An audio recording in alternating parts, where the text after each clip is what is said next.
Bismillahirrahmanirrahim.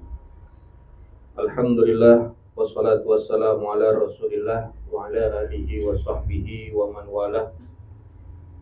Amma ba'du, jamaah majelis babi hitam yang dimuliakan oleh Allah Subhanahu wa taala. Mudah-mudahan langkah kaki kita ke majelis ilmu ini menjadi ampunan atas dosa-dosa kita. Maka tiada lain pulangnya kita dari tempat ini, Allah ampunkan segala dosa dan maksiat kita. Allah gantikan dengan pahala yang berlipat, dan Allah berikan keberkahan hidup kita dunia wal akhirat. Melanjuti daripada pembahasan kitab Sulamut Taufiq bil Habib Abdullah bin Husain bin Tahir Ba'alawi, yaitu pasal yang membahas tentang haji dan umrah. Yajibul hajju wal umratu, wajib yaitu haji dan juga umrah. Ya. Apa itu haji? Yang dimaksud daripada haji secara bahasa, haji itu adalah al-qasdu. Ya, haji secara bahasa adalah al-qasdu, artinya bertujuan. Secara syariat, haji adalah menuju ke Ka'bah untuk melaksanakan nusuk. Apa itu nusuk? Nusuk itu amal ibadah. Jadi haji itu adalah menuju ke Ka'bah al-Musyarrafah untuk melaksanakan ibadah-ibadah yang telah ditentukan. Ibadah khusus itu haji. Sedangkan umrah secara bahasa adalah az-ziyarah. Ya, ziarah. Umrah itu ziarah. Secara syariat, umrah adalah ziarah ke Ka'bah al-Musyarrafah untuk melaksanakan amal ibadah yang telah ditentukan. Itu perbedaan antara haji dan umrah. Jadi secara bahasa haji itu artinya bertujuan, sedangkan umrah secara bahasa artinya adalah berziarah, berkunjung. Sama-sama menuju dan juga berkunjung, ya. Itu pengertian daripada haji dan umrah.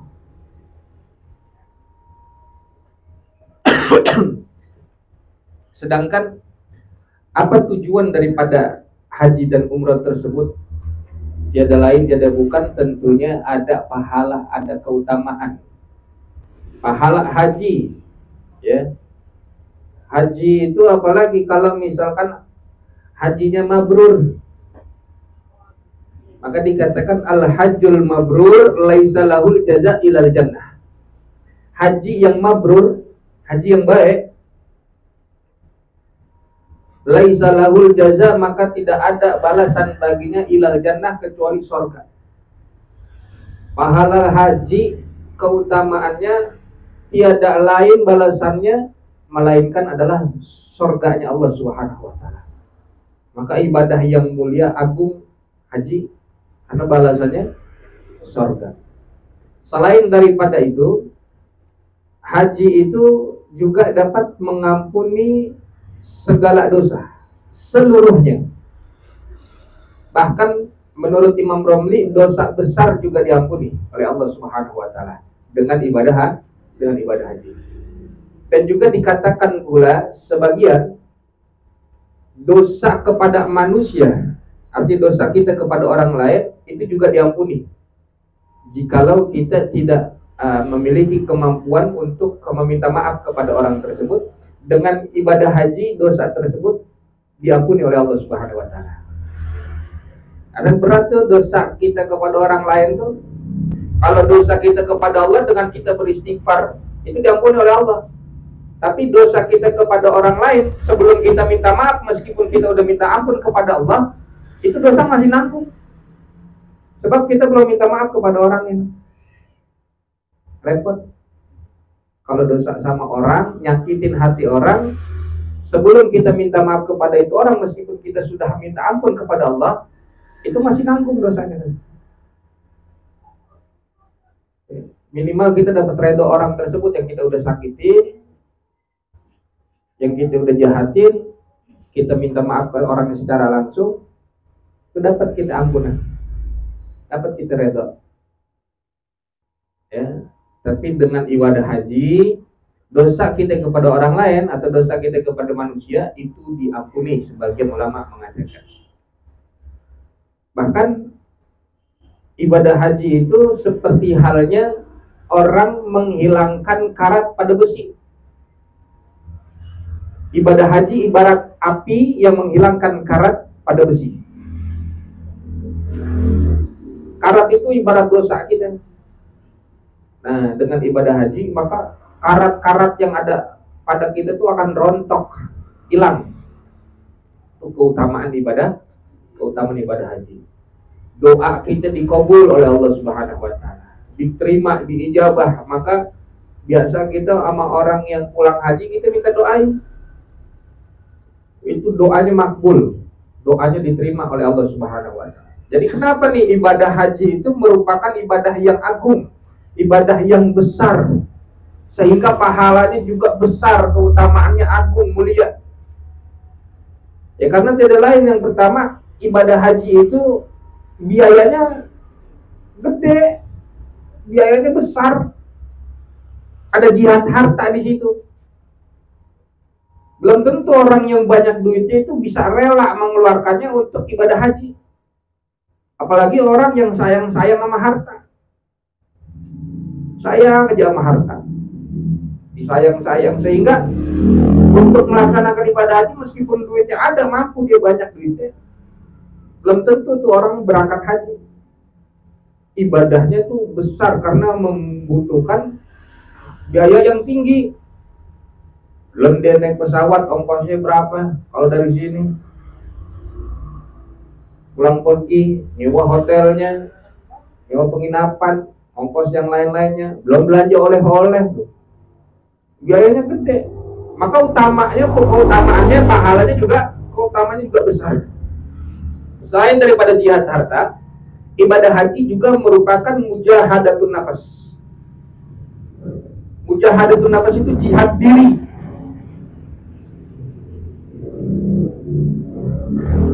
Bagaimana kagak jihad diri? Seluruh badan kita bawa jihad untuk melaksanakan ibadah haji. Apalagi zaman dulu, berbulan-bulan sampai orang lupa pas balik sini. Kalau dulu ya belum ada pesawat, dia naiknya apa? Naik kapal, ada yang jalan kaki, safarnya. Itu jihad diri itu namanya. Sampai berbulan-bulan. Kalau sekarang mah enak, naik pesawat 7 jam 9 jam kita sampai di sana. Berbulan-bulan dulu.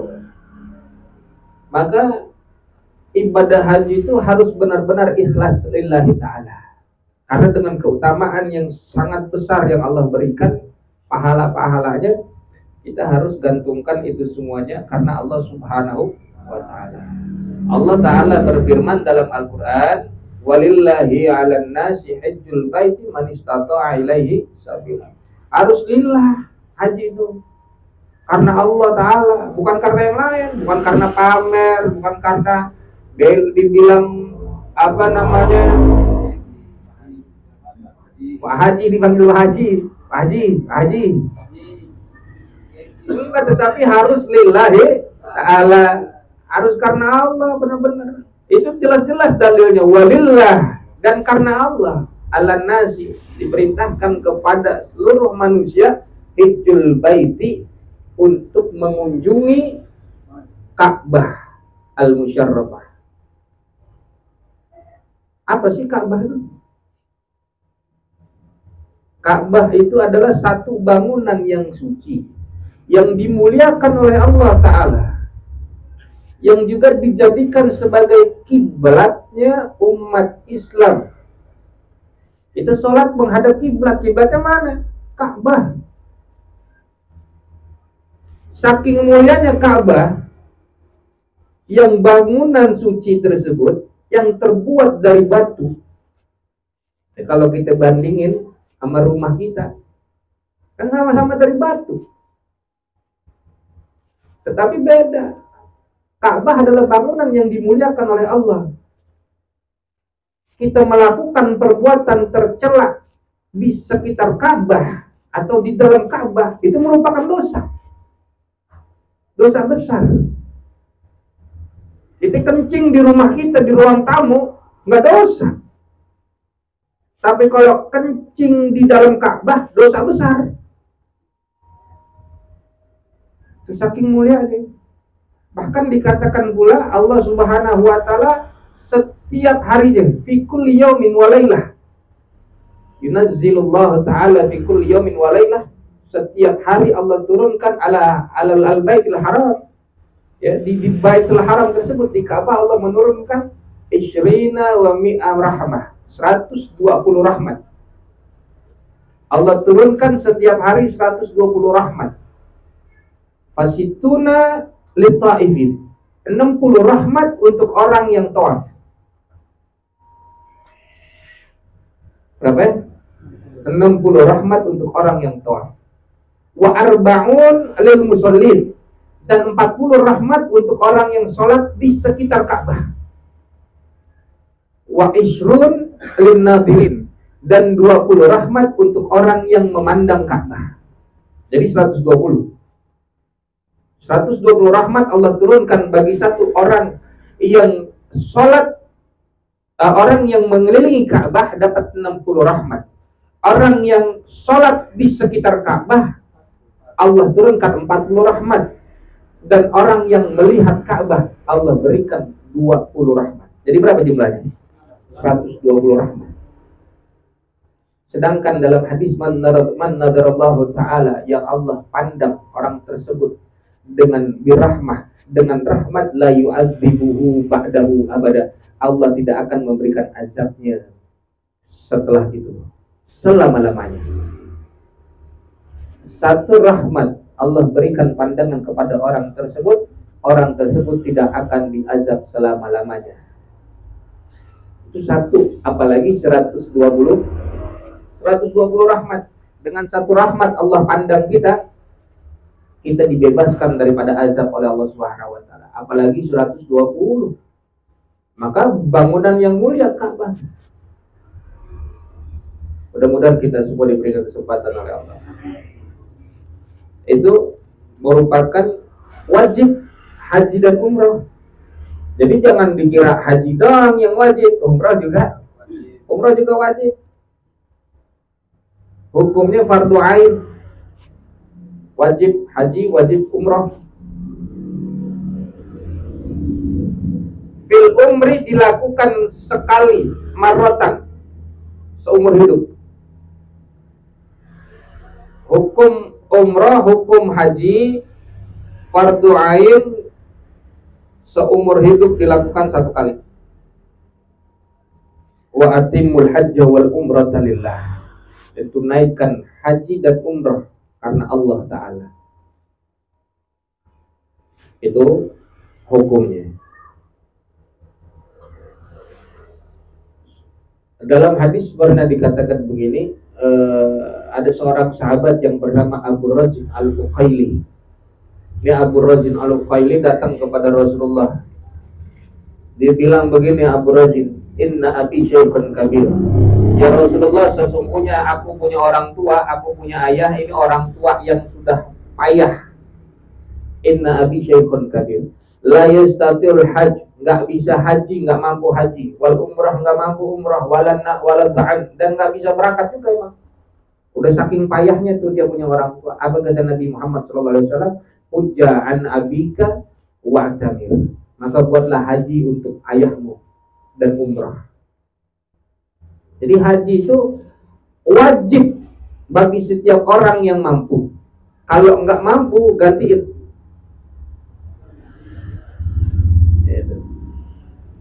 Hah? Benar nggak? Gimana kalau dia nggak mampu, kemudian meninggal? Dosa nggak? Dosa nggak? Ya enggak. Kalau dia pernah memiliki kemampuan, kemudian tidak melaksanakan ibadah haji, nggak gugur tuh kewajiban hajinya. Meninggal dia dosa. Harta peninggalannya, ahli warisnya gantiin haji. Kita bahas itu. Tadi hukum daripada haji dan umrah adalah fardu ain. Artinya fardu ain itu apa? Kewajiban yang dilakukan oleh diri sendiri, oleh individu. Kemudian haji dikatakan oleh Imam Ar-Ramli, haji dan umrah ini hukumnya fardu kifayah di setiap tahunnya. Apa tuh fardu kifayah? Kewajiban yang dilakukan oleh satu orang maka gugur untuk jamaah. Dengan ada satu orang di kampung tersebut yang melaksanakan ibadah kewajiban itu, maka gugur untuk semuanya. Itu fardu kifayah. Maka ibadah haji dan umrah kata Imam Romli hukumnya jadi fardu kifayah di setiap tahunnya. Karena apa? Tujuannya untuk menghidupkan Ka'bah, li ihya'il Ka'bah. Itu tujuannya.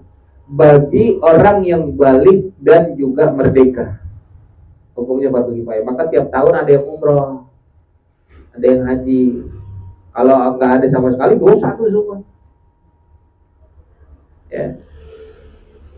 Dan juga hukumnya menjadi sunnah haji dan umrah bagi para budak dan anak kecil.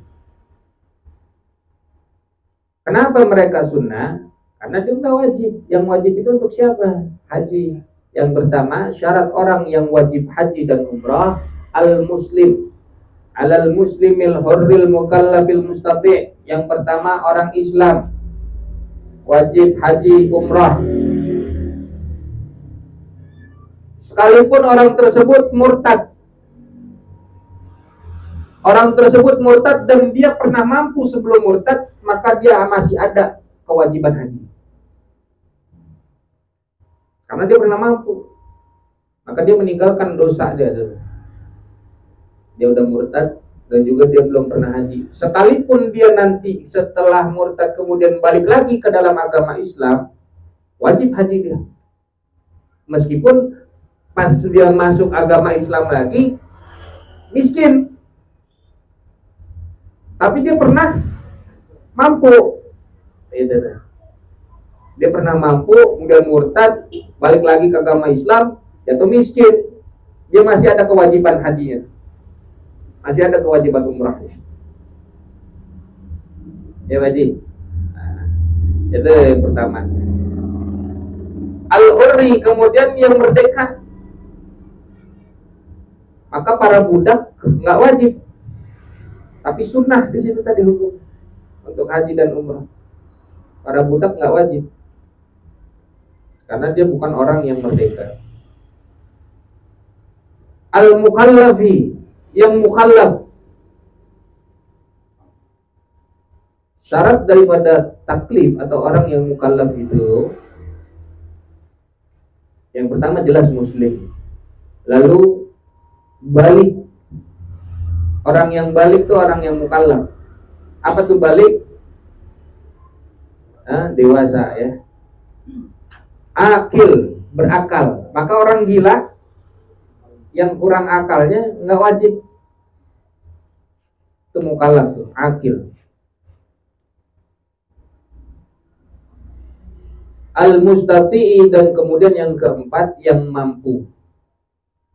Bima yusiluhu wa yarudduhu ila watanih, dengan sesuatu yang menyampaikannya dan mengembalikannya ke negaranya, ke tanah air. Jadi mampunya di sini maksudnya adalah adanya sesuatu atau biaya yang bisa membuat dirinya sampai dari pergi sampai pulangnya kembali lagi dengan selamat, dengan aman. Itu yang maksud daripada mampu. Ada biaya pergi, ada biaya pulang.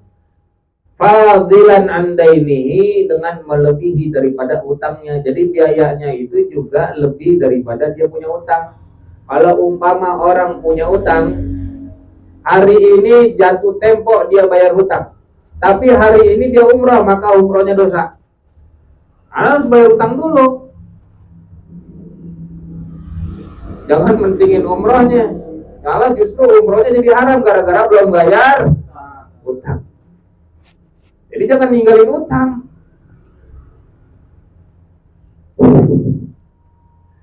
Kemudian lebih juga daripada maskanihi, tempat tinggalnya. Papan, ya, ada papan, sandang, pangan gitu. Itu harus lebih biayanya daripada itu semuanya. Pakaian dan juga wa mu'nat, wa maskanihi wa kiswatihi, dan pakaiannya alaiki nabihi, yang layak dengannya, wa mu'nati, dan biaya man alaihi mu'natuhu, atas orang-orang bagi dirinya yang ditanggung biayanya. Muddata dhihabihi wa iyami, selama kepergiannya dan juga pulangnya. Jadi ketika dia pergi dan pulang, selama dia melaksanakan ibadah haji atau umrah tersebut, ada biaya nafkah untuk keluarga yang dia tinggalkan. Jangan dia pergi umrah sementara keluarganya di rumah sengsara, nggak bisa makan. Dia mentingin biayanya buat umrah, nggak boleh. Ya, siapapun yang menjadi tanggungannya untuk sebagai nafkahnya itu ada biayanya, ada jaminannya. Jadi jangan kemudian dia mampu untuk dirinya sendiri berangkat, sedangkan keluarga yang di rumah lantar kelaparan. Itu maksud daripada al-mustati, yang mampu. Selain daripada biaya perginya, ternyata juga ada biaya nafkah orang-orang yang menjadi tanggungannya. Paham sampai sini? Kalau ditanya umrah dulu apa haji dulu?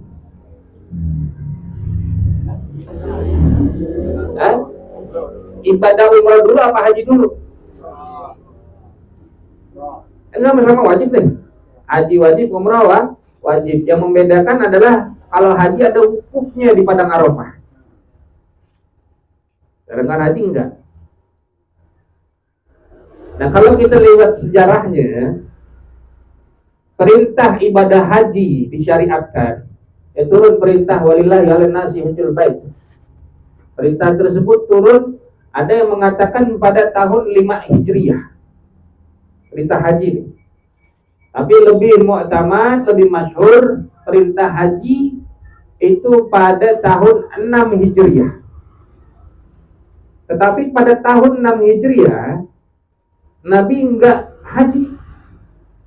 Pada tahun 6 Hijriah itu peristiwanya Nabi SAW bersama dengan kaum muslimin berangkat dari Madinah menuju kota Makkah untuk melaksanakan ibadah umroh, berziarah. Tetapi dihalangi, dicegah oleh kafir Quraisy, yang kemudian terkenal peristiwanya perjanjian Hudaybiyah. Itu pada tahun 6 Hijriah. Pada tahun 6 Hijriah, Nabi bersama dengan kaum muslimin dari Madinah menuju ke kota Makkah untuk melaksanakan ibadah umrah, dicegah oleh kafir Quraisy. Ada perjanjian Hudaybiyah yang isinya salah satunya adalah agar Nabi nanti bersama dengan kaum muslimin kembali lagi untuk melaksanakan ibadah umrah pada tahun berikutnya, yaitu pada tahun 7 Hijri, pada tahun 7 Hijriah. Jadi pada tahun 6 Hijriah meskipun turun perintahnya ibadah haji. Nih saya tanya lagi dari ulang. Perintah ibadah haji turun tahun berapa? Ya, perintah haji turun pada tahun 6 Hijriah. Nabi hanya melaksanakan ibadah umrah, tidak haji. Balik kemudian setelah di tahun 6 Hijriah itu perjanjian Hudaybiyah, Nabi kembali sesuai dengan isi perjanjian tahun 7 Hijriah, Nabi melaksanakan ibadah umrah bersama dengan kaum muslimin. Pada tahun 7 Hijriah, Nabi tidak haji. Kemudian pada tahun 8 Hijriah tidak ada umrah, tidak ada haji. Tetapi Nabi bersama dengan kaum muslimin menuju kota Makkah untuk penaklukan Fathu Makkah. Dan pada tahun 8 Hijriah, disitulah terjadi pembersihan segala macam berhala yang ada di sekitaran Ka'bah.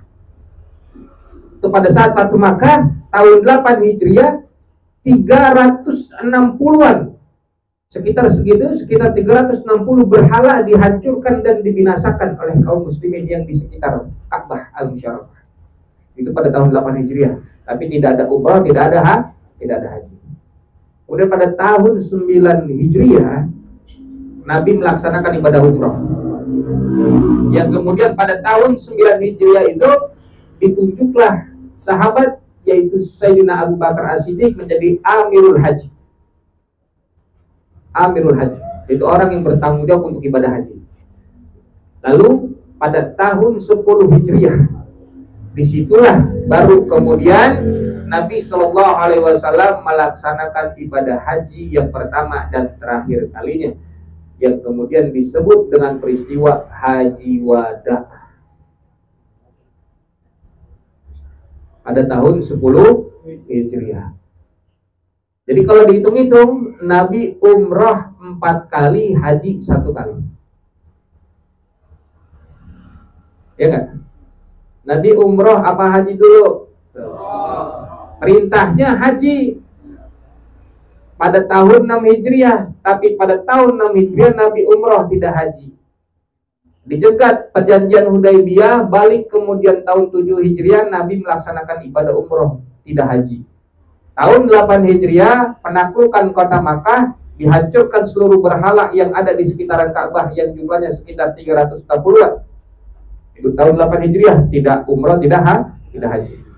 Tahun 9 Hijriah Nabi melaksanakan ibadah umrah dan Abu Bakar As-Siddiq ditunjuk sebagai Amirul Haji. Yang kemudian pada tahun 10 Hijriah Nabi bersama dengan kaum muslimin melaksanakan ibadah haji yang pertama dan terakhir kalinya, yang disebut dengan peristiwa Haji Wada. Jelas, Nabi umroh 4 kali, haji 1 kali. Jadi wajib kan tuh umroh haji? Wajib. Bahkan dikatakan fardhu kifayah oleh Imam Amromli dengan tujuan untuk Ihya'ul Ka'bah, Ihya'il Ka'bah, untuk menghidupkan Ka'bah. Hukumnya disunnahkan di fardhu kifayah setiap tahunnya untuk menghidupkan Ka'bah bagi orang yang sudah balik dan juga merdeka. Ada berapa syarat orang yang wajib haji tadi? Ada 4. Yang pertama al-muslim, orang Islam. Yang kedua al-hur, yaitu orang yang merdeka. Yang ketiga al-mukallaf, yang mukallaf, balik, berakal. Salamatul hawas, yang bagus pendengarannya, bagus penglihatannya, dan juga bulughud dakwah, sampai kepadanya dakwah Islam, itu dikatakan mukallaf. Dan juga al-mustati, yang mampu. Ada catatan di sini bagi yang mampu, al-istita'ah. Kemampuan di sini kata Syekh Abu Bakar Asy-Syatta dibagi menjadi 2. Yang pertama istita'ah mubasyarah. Apa itu istita'ah mubasyarah?